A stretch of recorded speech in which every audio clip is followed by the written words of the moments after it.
Bonjour, aujourd'hui on va faire une petite révision sur le calcul algébrique. Commençons d'abord avec l'addition. Quand on commence à additionner, le concept important est de reconnaître les termes semblables. Termes semblables, termes composés des mêmes variables et ces variables doivent être affectées des mêmes exposants. Ça veut dire que ça ici, le coefficient, on ne le regarde même pas. Ce qu'on regarde, c'est est-ce que j'ai les mêmes lettres, les mêmes variables, et est-ce que ces variables ont les mêmes exposants. Mais attention, on additionne seulement les coefficients. Alors, une fois qu'on sait qu'on a, par exemple, des patates avec des patates, ben, on additionne combien de patates avec combien de patates pour obtenir le résultat. Alors, une fois qu'on a vérifié qu'on avait des termes semblables, on additionne les coefficients. Alors, x2 plus 3x2, on se rappelle, ça va donner 4x2. Qu'est-ce qui arrive ici? Alors, on a y2z et y2z3. Est-ce que les termes sont semblables? La réponse est non. Alors, on ne pourra pas additionner ces deux termes ensemble. Ça va donner exactement le même résultat qu'on avait là. On ne peut pas réduire. Ça va donc donner y2z plus 6y2z3.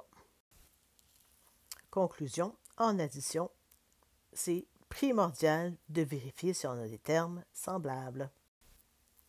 Passons maintenant à la soustraction. Alors, j'ai une expression algébrique moins une autre expression algébrique. Le mot-clé ici, ça va être la distributivité. Il faut vraiment qu'on pense à distribuer le signe moins sur chacun des termes dans la parenthèse.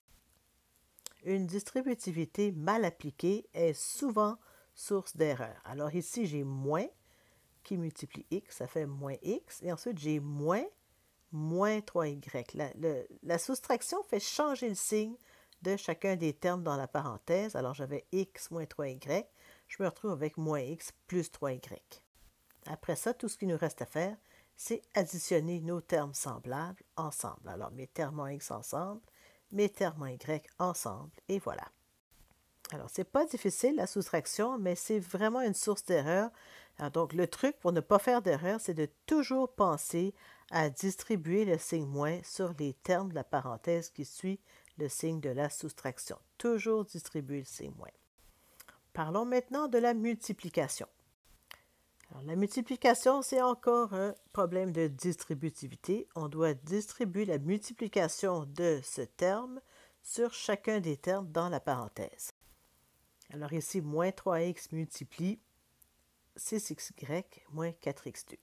Une fois que moins 3x multiplie 6xy, excusez-moi, ben, on pense à Dora. Alors, on applique d'abord le signe, ensuite on multiplie les nombres ensemble et ensuite on multiplie les variables ensemble. On fait la même chose avec le deuxième terme. Alors, moins 3x multiplie aussi le deuxième terme qui se trouve à être moins 4x2. Rappelez-vous qu'il est très fréquent de faire des erreurs de signe quand on applique mal la distributivité. Alors, le truc, c'est d'écrire le signe plus ou moins en premier. On commence par cette première multiplication. On voit que le signe ici, ça va être moins. La deuxième multiplication, par contre, moins fois moins, ça va donner plus. Il faut vraiment les écrire en premier, sinon vous allez les oublier. Pour le reste, bien, vous vous souvenez qu'on multiplie les nombres ensemble. 3 fois 6, 18. X fois x, ça donne x au carré. Fois y, ça donne x de y. Et ensuite, j'ai x qui multiplie x carré qui donne x3. Parlons maintenant de la division. Alors ici, j'ai deux termes divisés par un terme. Alors 2 divisé par 1, c'est sûr que ça va donner un binôme. Et chacun des termes du numérateur sera divisé par le dénominateur 8x. Encore de la distributivité. En secondaire 2, la façon la plus facile de faire ça, c'est développer les exponentiations pour pouvoir réduire. En réduisant, donc, j'ai ce x et ce x-là qui se réduisent. Ça donne 1. J'ai 8 et 24 qui se réduisent. Ça fait 3 sur 1. Et sur l'autre terme, j'ai 8 et 8 qui se réduisent, x et x qui se réduisent. Tout ce qui reste, c'est 1 sur 1. Alors, ça me donne, en gros, 3xy sur un dénominateur de 1 plus 1 sur un dénominateur de 1. Bien sûr, l'idée, c'est de réduire. Réduire, c'est écrire la plus petite expression algébrique possible. Donc, 3xy, excusez-moi, sur 1, ça dit 3xy, et 1 sur 1, ça donne 1. Et voilà. On est allé un peu vite, mais j'ai déjà fait d'autres vidéos sur le calcul algébrique. Alors, s'il y a une des opérations que vous voulez voir en particulier, pensez à aller les voir. Parfait. Au travail.